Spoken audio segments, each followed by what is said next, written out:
On parle toujours, tous les jours, on parle de chloroquine, des essais en cours. On sait qu'il y en a un qui commence aujourd'hui, coordonné par le CHU d'Angers, avec 33 hôpitaux français qui y sont associés. Et puis il y a ceux qui reviennent à un vaccin. On rejoint le professeur Camille Loche, qui est directeur de recherche INSERM à l'Institut Pasteur de Lille, le BCG. Alors ça nous renvoie pour certains à beaucoup aux jeunesses, à notre enfance, on va le dire.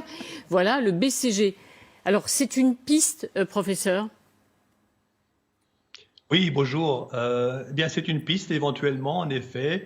Et là, on se base sur les capacités du BCG à protéger contre les maladies respiratoires autres que tuberculose. Ça a été montré pour d'autres maladies que le Covid, bien sûr. Ça a été montré notamment pour la grippe dans un certain nombre d'études épidémiologiques, mais également dans les études expérimentales. Donc, on pense qu'il y a peut-être un espoir là pour le Covid aussi. Est-ce que vous le testez vraiment? Est-ce qu'il y a des essais cliniques qui sont faits sur des patients? Comment vous testez au fond cette idée?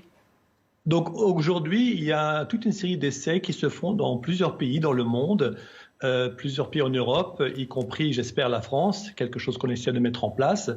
Un grand essai clinique qui se fait actuellement en Australie. Et l'idée, là, c'est de faire vraiment une étude contrôlée par placebo. Ça veut dire que la moitié des sujets qui rentrent dans l'étude vont recevoir le BCG et l'autre moitié va recevoir le placebo. Et à la fin de l'étude, on va essayer de voir si ceux qui ont reçu le BCG sont moins souvent malades ou moins gravement malades que ceux qui ont eu le placebo. C'est-à-dire qu'à quel moment vous utilisez le vaccin? C'est-à-dire qu'au tout début de la maladie?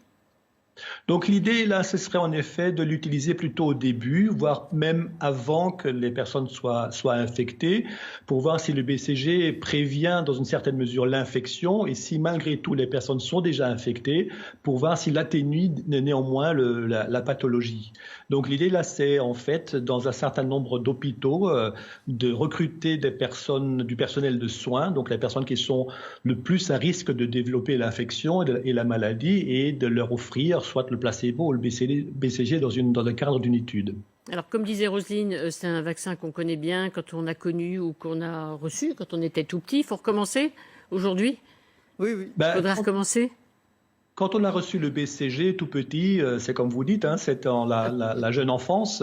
Le BCG est actuellement recommandé par l'OMS à être donné contre la tuberculose chez les nouveau-nés. Donc les personnes qui aujourd'hui sont le plus malades sont plutôt les adultes. Et donc je pense que même si le BCG a eu un très bel effet au début, au bout de quand même une quinzaine d'années, son effet a certainement diminué et donc il est nécessaire éventuellement de revacciner. Professeur Loche, question du professeur Jean-Paul Mira, qui est le chef du service de réanimation de l'hôpital Cochin. Bonjour. Donc, Bonjour. J'ai bien compris que c'était pour éviter l'apparition de la maladie. Donc, c'est pour des sujets, on va dire, sains, initialement. Ou bien alors pour éviter chez les patients qui vont développer, de voir la sévérité. Le problème, c'est qu'on est en confinement avec des gens ultra protégés quand ils sont exposés. Puisqu'il y a d'autres stratégies qui apparaissent aujourd'hui en donnant des médicaments un peu comme la PrEP sur le sida, mais les gens sont tellement protégés quand ils sont exposés. Il va falloir un nombre considérable de malades pour voir une différence, non? Qu'en pensez-vous? Actuellement, justement, c'est un travail qu'on est en train de faire avec ma collègue Odile Launay pour établir en fait un chiffre qui nous permet d'avoir des valeurs statistiques convenables. Vous avez parfaitement raison. Actuellement, il y a d'autres mesures de prévention qui sont mises en place, ne fût-ce que les masques déjà. Et donc, peut-être la fréquence d'infection qu'on a actuellement, et je l'espère d'ailleurs, va diminuer dans les semaines qui viennent. C'est pour ça que cette étude est une étude à grande échelle dans plusieurs pays étrangers et on essaie tous se coordonner avec le même type de protocole, avec le même type de vaccin, parce qu'il y a plusieurs BCG différents, et aussi avec le même type de placebo. Et donc, on espère quand même d'avoir des chiffres suffisamment importants pour avoir une valeur statistique.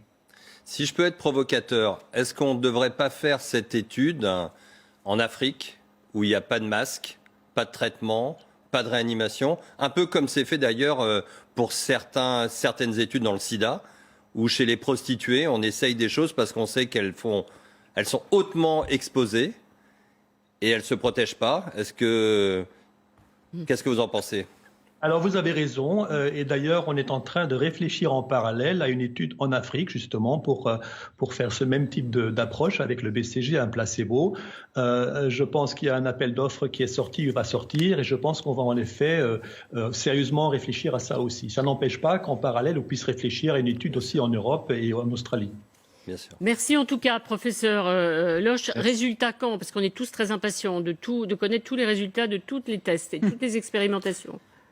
Alors ça, évidemment, c'est une bonne question. Ça dépend d'un certain nombre de choses. D'abord, la vitesse avec laquelle on peut mettre en place l'étude, la vitesse avec laquelle on peut avoir suffisamment de personnes à inclure dans l'étude, et aussi la vitesse avec laquelle on peut avoir le financement pour le faire. Une fois qu'on a ça, je pense que une fois qu'on a démarré l'étude, je pense qu'il faut attendre à peu près 2 ou 3 mois pour avoir les premiers éléments de réponse si le BCG fonctionne en effet très bien dans ce contexte.